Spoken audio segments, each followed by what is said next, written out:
Salutare și bine v-am găsit la un nou episod din vlogurile mele și al lui Fabio.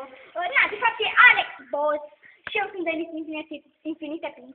Și vom face multe vloguri, episoade despre satul nostru, Nitski, școala, aventurile noastre, multe alte lucruri.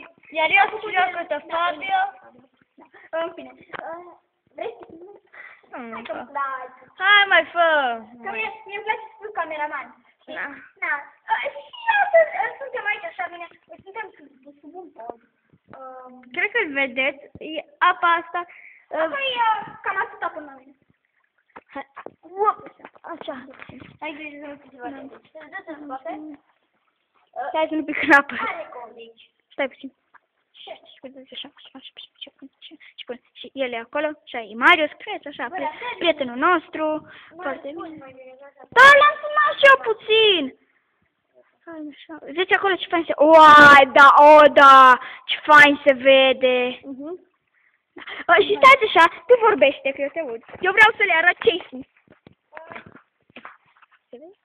După cum vedeți. Da, suntem pe Valea Dobozului, acolo e satul nostru.